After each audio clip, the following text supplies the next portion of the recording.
Isang mapagpalang araw po sa inyong lahat. Celebrity Chika Time po muna tayo at may inihanda po akong chika para sa inyo. Tara po't magchika na po tayo.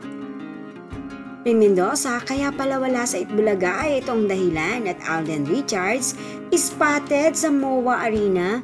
Yes, mga celebrity chika time, yan po ang ichichika ko sa inyo na lubos rin pong usap-usapan sa social media ng mga netizens, lalong-lalo na nga po ng mga followers at supporters ni Maine at Alden. Bago po tayo dumako riyan, nais ko po munang batiin mga team bahay, team abroad at mga seniors natin dyan. Shoutout po sa inyong lahat at happy blessed Sunday po. Kapansin-pansin na nga po na ilang araw nang absent at wala po itong si Mengay sa longest running noontime show na E80 sa TV5. Na ayon sa usap-usapan ng kanyang mga followers at supporters na tila abala raw si Maine sa kanyang ibang showbiz commitment, ngunit sa kanyang Instagram post o Instagram update ay napag-alaman nga po na nasa ibang bansa ang Mengay. Yes po, usap-usapan po na si Maine ay nasa Texas, USA at may dinaluhang event para dito.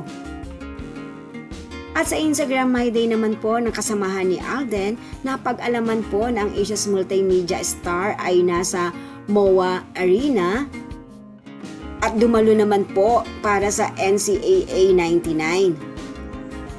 At ang Asia's multimedia star nga po na si Alden na nag-opening prayer para sa NCAA Season 99. Narito po at panoorin po natin ang short video clip na ito na mga kasama sa prayers ni Alden sa nasabing event.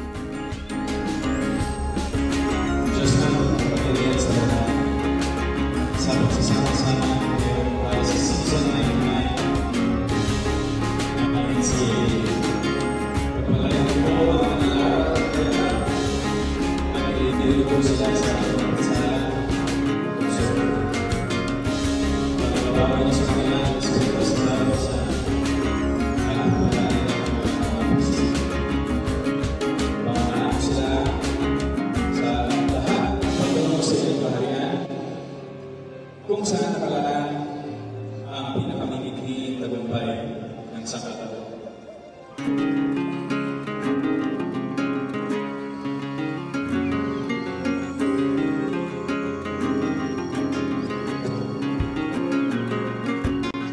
Yan po ang aking Chika Days for today. Salamat po sa inyong panunood. Huwag po kalimutang mag-subscribe. Pwede po mag-comment sa ibaba. Basta't wag lamang po harsh o nakakasakit sa isa't isa. Salamat po muli. Spread love, not hate.